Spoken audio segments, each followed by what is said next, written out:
Saya kepingin yang pertama, terutama perekonomian di Kabupaten Cilacap ini dan di Kabupaten Banyumas itu lebih maju lagi, terutama perekonomian dari tingkat yang paling kecil di desa, kemudian kecamatan itu lebih berkembang.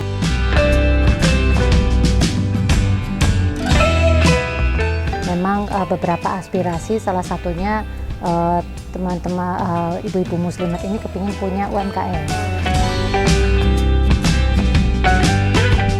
Karena menurut saya yang namanya mencetak generasi emas itu tugas kita bersama, nggak cuma pemerintah, nggak cuma stakeholder, tapi juga dari masyarakat itu sendiri.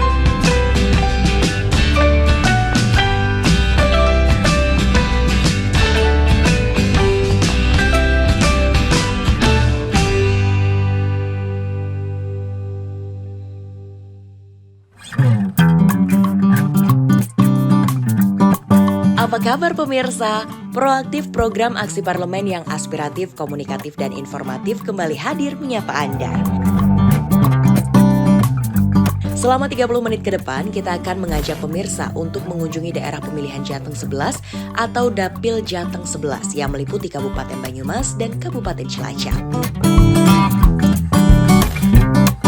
Dan tentu saja masih bersama wakil rakyat kita, anggota DPRD Provinsi Jawa Tengah. Kali ini salah satu wakil rakyat yang akan kita ikuti kegiatannya saat melaksanakan tugas kedewanan adalah Sri Kandi dari Dapil Jateng 11, yakni Ibu Tita Ernawati Suwarto.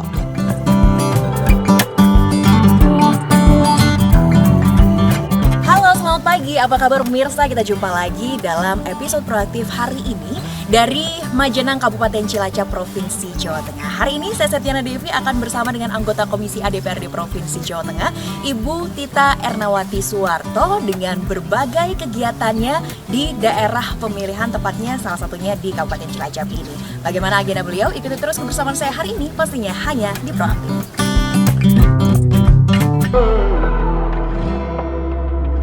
Ya, anggota DPRD Jateng dari fraksi Partai Golkar DPRD Jateng ini saat ini ditugaskan di Komisi A DPRD Jateng yang membidangi masalah pemerintahan. Kecintaannya terhadap dunia organisasi dan politik menempa ibu satu orang anak ini menjadi pribadi yang responsif, bekerja keras, dan peduli sesama.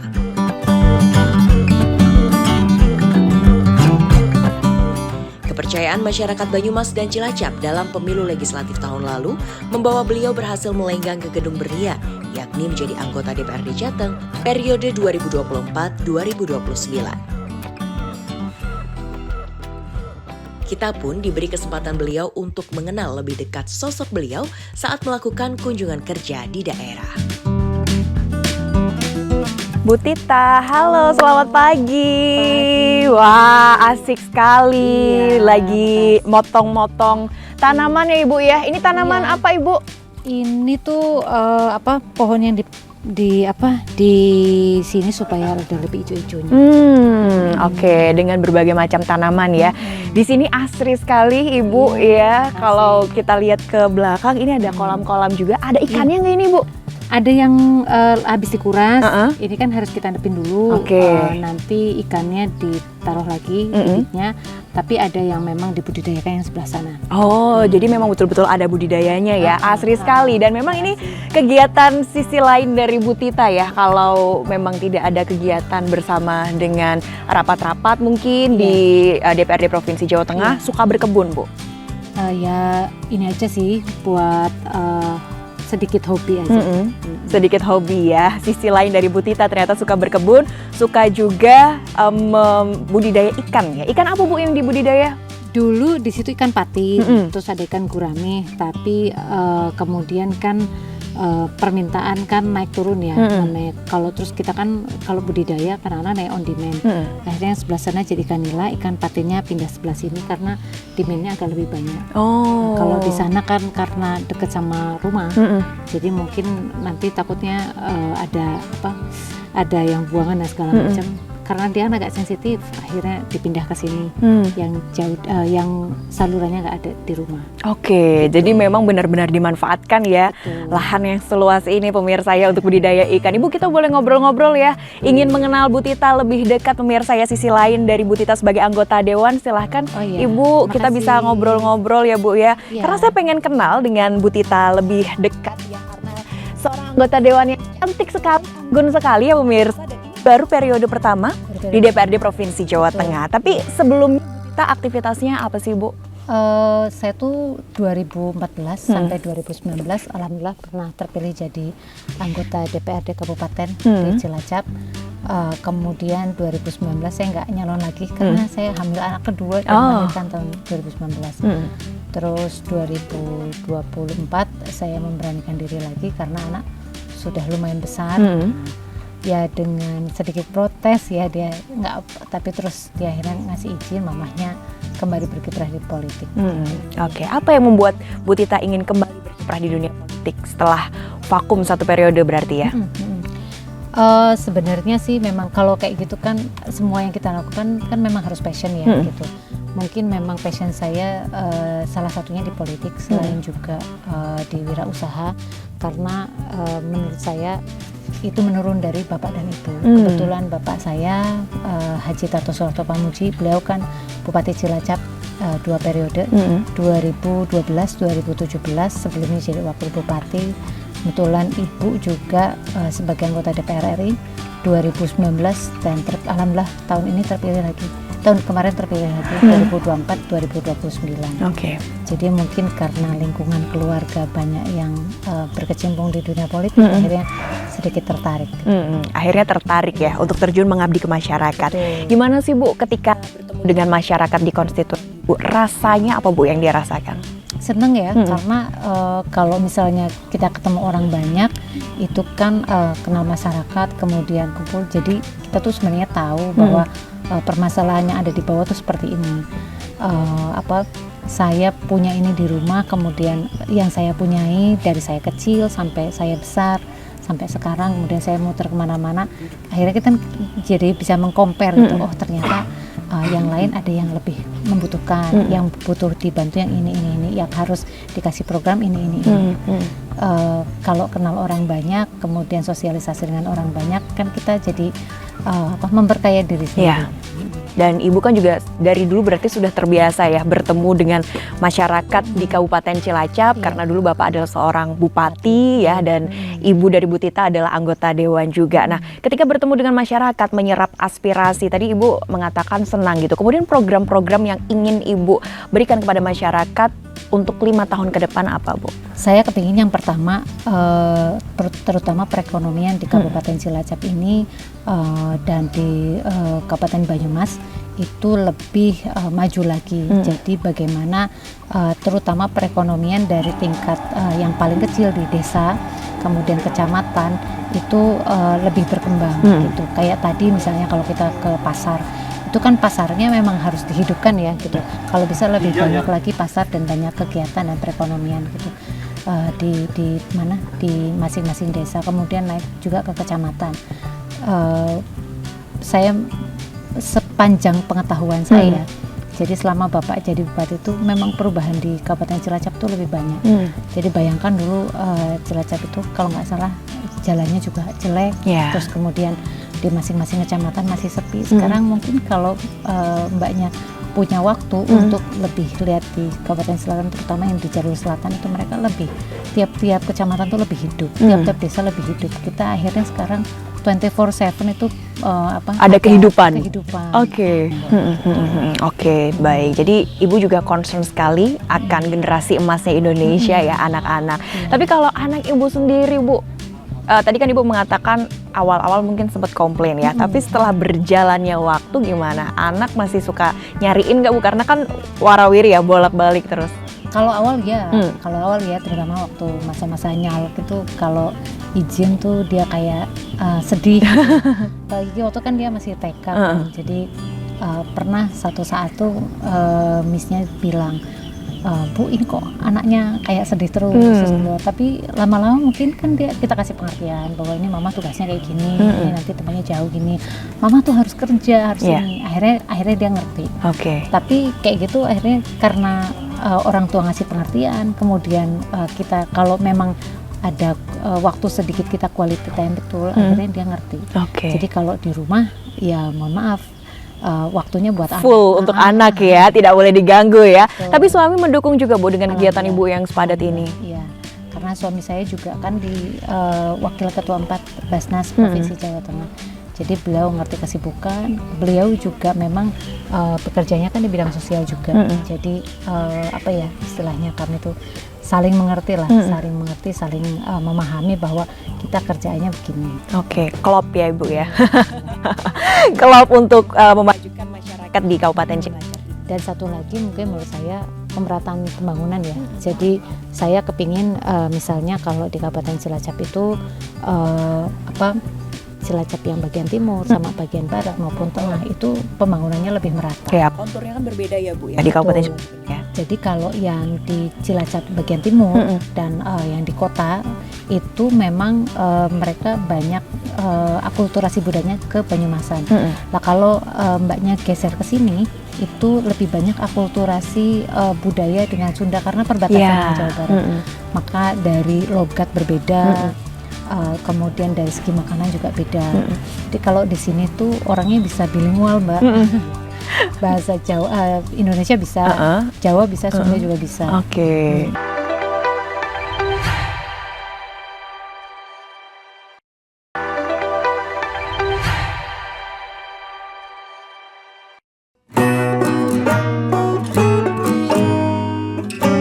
Kepercayaan yang diberikan masyarakat benar-benar dimanfaatkan beliau untuk melaksanakan tugas kedewanan dengan sebaik-baiknya. Saat kunjungan kerja Kundapil atau kunjungan dapil, kedekatan dan keakraban bersama dengan masyarakat begitu terlihat saat beliau mengunjungi salah satu pasar desa di Kecamatan Majenang, Kabupaten Cilacap. Ya, Pasar Caplek namanya. Pasar tradisional yang berada di Cigobang, Majenang, Kabupaten Cilacap ini menjadi salah satu pusat perekonomian masyarakat Majenang. Di pasar yang menjajakan aneka makanan ini mulai dari jam 6 sampai jam 9 pagi, bahkan khusus di hari Minggu, pasar ini semakin ramai dengan penjual dan pembelinya. Tidak hanya makanan ringan, berbagai makanan berat dari tradisional hingga kekinian ada di pasar ini. Pemirsa, pagi ini kita sudah bersama dengan Bu Tita di salah satu pasar yang pasarnya ini unik pemirsa ya, karena menjual banyak sekali jajanan enak-enak Ibu. Ini di pasar mana Ibu? Ini namanya Pasar Caplek. Pasar Caplek. Ya, Dusun Cigobang, ini Desa Jenang, Kecamatan Majenang. Dan di sini kalau dilihat dari tadi Ibu kan juga sudah berbelanja beberapa makanan ya. Memang makanan-makanan tradisional ya Bu ya yang dijual? Memang makanan tradisional, kalau sini istilahnya jajanan basah. Jadi macam-macam, terus ini pasarnya juga buka subuh tuh mereka udah pada tata-tata. Kalau saya bilang dasaran apa ya. Terus nanti pembeli itu datang dari jam 6, jam 7 ini nanti mungkin sampai jam 8, jam 9 tuh udah pada habis. Gitu. Jadi ini kita lumayan tadi ada beberapa yang sudah sedikit laku ya. Baik, dan ini memang pasarnya hanya buka di hari Minggu saja. Hari biasa nggak buka Bu? Hari biasa sih buka, tapi jualannya nggak sebanyak ini. Terus juga kalau hari Minggu itu kan mungkin kan karena weekend, jadi setiap minggu long weekend itu pasti pasarnya ada dan rame. Nah gimana Bu vibes-nya berkunjung ke pasar pagi-pagi di hari Minggu, bertemu para pedagang, terus tadi juga Ibu menyapa juga ya warga yang juga berbelanja di sini. Kalau aku sih seneng ya, karena kan dari kecil sampai sekarang itu kalau misalnya pagi apalagi weekend, seneng kalau sini hari Minggu kan banyak anak-anak kecil, jadi vibes-nya tuh kayak vibes berasa benar-benar pulang ke rumah dan ini namanya ketemu masyarakat gitu. Jadi seneng aja. Nah terus juga saya pingin di sini kan pasar ini salah satu sarana baik dari pemerintah maupun kita tuh untuk meningkatkan perekonomian. Jadi kalau pasarnya berkembang, terus orang banyak yang beli, perputaran ekonomi ada di sini, maka kan kesejahteraan masyarakat juga makin bagus. Oke, tapi kalau Ibu melihat pasarnya hari ini dibandingkan dulu-dulu lebih rame atau justru berkurang Bu penjual dan juga pembelinya? Ini penjualnya tambah rame ya. Oh, tambah rame ya? Pembelinya tambah rame juga. Kalau tadi kita lihat di depan udah penuh, ini makin kesini ya makin masuk makin penuh ya Bu ya. Berarti perputaran ekonomi berhasil di sini ya. Oke, sebagai anggota Dewan, apa Bu yang ingin Ibu lakukan agar kemajuan juga perekonomian di Majenang, di Cilacap ini bisa maju, terutama di pasar-pasar tradisional ya? Kalau pasar-pasar tradisional, saya berharap ini bisa dilestarikan, kemudian kalau memang bisa ditata dengan lebih baik, baik dari segi lokasinya, kemudian regulasinya, supaya kalau perputaran uang atau perputaran makin banyak pedagang, kemudian perputaran uangnya makin banyak, maka kan kesejahteraan masyarakat tuh makin bagus ya gitu. Karena jujur aja menurut saya salah satu yang menopang perekonomian terutama di Kabupaten Cilacap ini itu perekonomian di kecamatan-kecamatannya dan tempat-tempat di pasar tradisional seperti ini yang seharusnya memang lebih banyak dan maksudnya perputaran ekonomi juga lebih baik. Terus juga kan makanan ini menurut aku lebih sehat ya, karena dia nggak pakai pengawet. Seperti kita tahu sekarang masalah kesehatan anak-anak, terutama anak-anak kecil itu kan masalahnya adalah banyak dari mereka tuh kena makanan awetan dan kebanyakan frozen food. Itu yang menurut aku harus jadi concern kita bersama, dan dengan penjualan makanan kayak gini tuh ke depan tuh berharap makin menyehatkan anak-anak Indonesia juga. Oke, dan mengenalkan makanan tradisional juga Bu ya, agar semakin lestari ya. Nanti anak-anak ditanyain cenil itu apa, nggak kenal gitu ya Bu ya, klepon itu apa nggak kenal ya. Oke, makanya kita kenalkan bersama. Baik Bu Tita, di sini mau belanja lagi? Cek-cek lagi ke pasar ya. Oke, pemirsa ikuti terus kebersamaan saya hari ini bersama dengan Ibu Tita di Kabupaten Cilacap.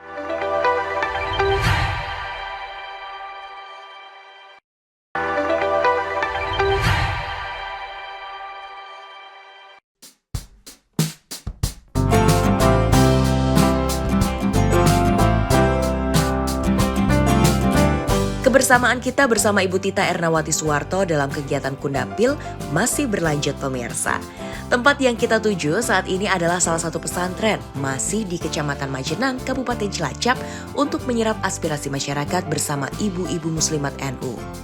Berbagai usulan dan harapan mengalir deras dari para kaum ibu-ibu untuk disuarakan. Mereka berharap wakil mereka yang duduk di DPRD Provinsi Jawa Tengah tersebut mampu memberikan solusi, terutama peningkatan perekonomian masyarakat.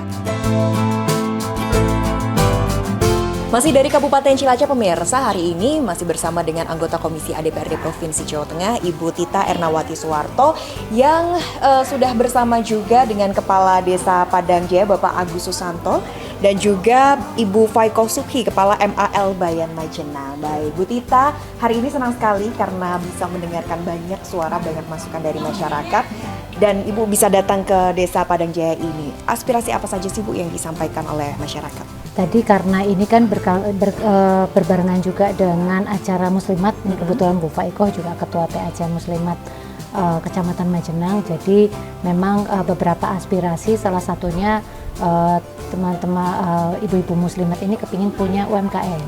Jadi supaya satu muslimatnya ini lumayan mandiri ya Bapak Ibu, supaya muslimat lumayan mandiri, punya untuk ngisi kas, jadi untuk kegiatan mereka juga nanti ke depan, dan mudah-mudahan ketika kasih surat isi terus kemudian banyak kegiatan itu bisa lebih bermanfaat untuk manfaatnya juga bisa dirasakan masyarakat, utamanya di ranting-ranting desanya. Dan juga tadi dibahas juga tentang guru ya Ibu ya. Iya betul. Jadi beberapa guru madrasah ini kan memang merasa kepingin juga disamakan dengan guru-guru yang mereka di negeri di bawah Dignas. Jadi itu juga concern kita bersama, hanya karena memang mitranya dari DPRD provinsi itu kan di Dinas Pendidikan. Kalau untuk yang dari Kemenak itu instansi lain yang vertikal, tapi masukannya bagus. Jadi juga nanti akan kita komunikasikan juga dengan Kanwil Kemenak Jateng setempat. Jadi akan ada tindak lanjutnya ya dari hasil aspirasi. Baik, kalau dari Bu Faiko sendiri sebagai Kepala MAL Bayan Majenang ya Bu ya, dari bidang pendidikan apa sih Bu yang menjadi concern perhatian yang ingin disampaikan kepada Bu Tita? Terima kasih. Saya dari Kepala MAL Bayan, itu tadi juga ada guru yang mewakili dari kami. Memang kami merasa bahwa ibaratnya sama capeknya mendidik, kemudian juga mengarahkan siswa-siswi, tapi hak-hak yang diterima kami itu memang sepertinya berbeda, dari mulai informasi, sarana prasarana, kemudian hak-hak guru itu berbeda. Nah, kami ingin disamakan bahwa guru madrasah pun juga memiliki hak yang sama karena memiliki tugas yang sama. Dari sarana prasarana dari guru kami tadi menginginkan adanya gending, karena itu untuk melestarikan budaya. Di MAL Bayan itu ada pelajaran sosiologi, antropologi, dan ada bidang seni yang memang diasah. Kami belum memiliki, yaitu gending itu terutama. Iya, betul-betul. Kalau dari sektor pembangunan, apa saja sih Pak yang ingin dimajukan khususnya di Desa Padang Jaya ini? Terima kasih. Adanya reses dari Mbak Tita ya, itu yang dari DPR Provinsi. Saya mengucapkan terima kasih. Ini jadi juga warga saya, terutama Desa Padang Jaya. Ya, harapan saya itu, karena kalau yang namanya desa terutama infrastruktur, infrastruktur jalan baik jalan kabupaten maupun jalan desa. Itu karena apa? Satu adalah untuk penopang lalu lintas adanya UMKM. Itu kalau transportasinya berjalan lancar, itu insya Allah antara desa dengan desa yang lain itu bisa juga untuk memajukan startup ekonomi. Terkait dengan akses jalannya ini seperti apa Bu Tita? Karena harapannya kan juga warga untuk perekonomian maju, salah satunya infrastruktur jalannya. Kedepannya akan seperti apa untuk infrastruktur? Kalau infrastruktur memang itu salah satu jadi concern utama ya buat saya, karena sebagus apapun pemerintah punya program, terutama mungkin kalau untuk pemberdayaan ekonomi dan segala macam, tapi kalau infrastrukturnya kurang bagus kan kurang menunjang juga. Jadi ini ke depan mudah-mudahan bisa diperbaiki dengan baik. Di sela-sela kunjungan menemui konstituen, Ibu Tita mampir ke Balai Benih Ikan Majenang untuk melihat langsung roda perekonomian masyarakat. Di tempat ini, setiap hari para pelaku perikanan air tawar Majenang dan sekitarnya menjual belikan berbagai ikan air tawar. Kabupaten Cilacap, terutama Kecamatan Majenang, memiliki potensi ikan air tawar yang cukup menjanjikan. Berbagai ikan air tawar, mulai dari ikan nila, lele, ikan mas, dan lainnya, diperjualbelikan di tempat ini dengan omset jutaan rupiah. Masih bersama Bu Tita pemirsa, sekarang kita berada di Balai Benih Ikan Majenang. Bertemu dengan ikan-ikan, ukurannya juga beragam ya Bu Tita ya. Ada yang kecil, sedang, sampai besar nih pemirsa ya. Dengan beragam jenis juga, jenis-jenis ikan. Dan sudah bersama juga dengan pengurus BBI Majenang, ada Mas Adi. Mas Adi, selamat siang. Boleh ya kita ngobrol-ngobrol Mas, untuk bisa lebih tahu terkait dengan BBI. Tapi kalau Bu Tita sendiri sudah pernah belanja belum Bu di BBI ini? Kebetulan kalau saya belanjanya langsung ke dapur. Oke, langsung ke dapur ya. Sekarang melihat ikan-ikan di sini seperti apa Bu komentarnya? Senang, dan ini kan maksudnya kalau kayak gini banyak variasinya ya. Dan kalau misalkan memang benar dari kolamnya kayak gini kan seger Mbak. Iya. Jadi untuk dimakan mungkin juga lebih enak. Tapi kalau ikan di sini ada berapa jenis Mas Adi? Ada banyak ikan tawar sini. Ada emas, koi, bawal, cair, gurame, tawes. Pokoknya banyak ya macamnya ya. Makin tawar. Oke, nah ini bagaimana peminatnya, cukup banyak juga, dan apakah pasokan ikannya sudah cukup memadai Mas Adi di sini? Iya, sudah cukup banyak sih sekarang. Kendalanya mungkin tergantung cuaca sih. Kalau cuaca hujan itu banyak lah peminatnya yang beli gitu. Kalau cuaca musim terang itu sedikit omsetnya. Oh gitu, iya. Oke. Terkendalanya paling cuaca itu. Terkendalanya karena cuaca Iya, ya. cuaca. Oke, terus peningkatan ekonomi masyarakat terutama dari petani-petaninya apakah sudah cukup baik ini Mas Adi? Ya saya kira sih sudah cukup mungkin. Kembali lagi sih sama kendala cuaca gitu. Kalau berbicara tentang petani ikan, sekarang banyak atau masih cukup kurang jumlahnya Mas yang minat? Banyak sih sekarang.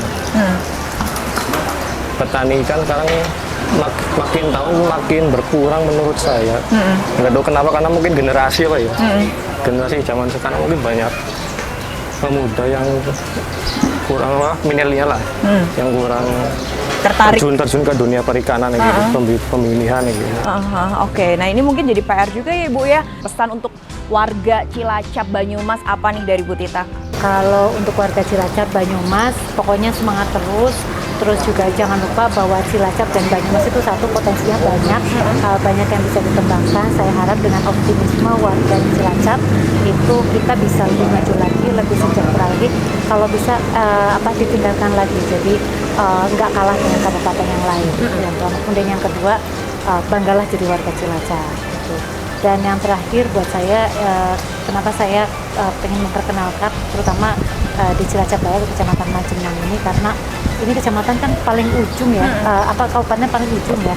Jadi paling enggak orang tuh bisa melihat, oh ternyata Cilacap tuh kayak gini. Karena kalau saya bilang kemana-mana saya dari Cilacap, orang kenalnya Nusa Kambangan. Orang tuh belum mengenal yang namanya Majenang kayak apa, kemudian ada apa di sini, potensinya apa aja. Mudah-mudahan dengan ini ke depan bisa mengembangkan potensi dan lebih banyak lagi yang berinvestasi di Majenang, supaya kalau bisa bukan hanya di Majenang tapi di Cilacap, mungkin Cilacap Barat itu lebih maju lagi, lebih sejahtera lagi dan makin banyak investasi yang masuk. Oke, jadi kita undang ya untuk para investor, silahkan berinvestasi di Kabupaten Cilacap. Betul. Ya, di Banyumas juga ya, pokoknya di dapilnya Bu Tita agar lebih maju lagi ke depannya. Baik, terima kasih Bu Tita. Sama-sama. Sukses selalu juga untuk Ibu bersama dengan program-program Ibu lainnya untuk menyejahterakan warga di dapil Ibu Cilacap dan juga Banyumas. Dan demikian juga pemirsa kebersamaan kita hari ini bersama dengan Ibu Tita Ernawati Suwarto, anggota Komisi ADPRD Provinsi Jawa Tengah dari Kecamatan Majenang, Kabupaten Cilacap, Provinsi Jawa Tengah. Saya Septiana Devi undur diri, sampai jumpa di Proaktif selanjutnya.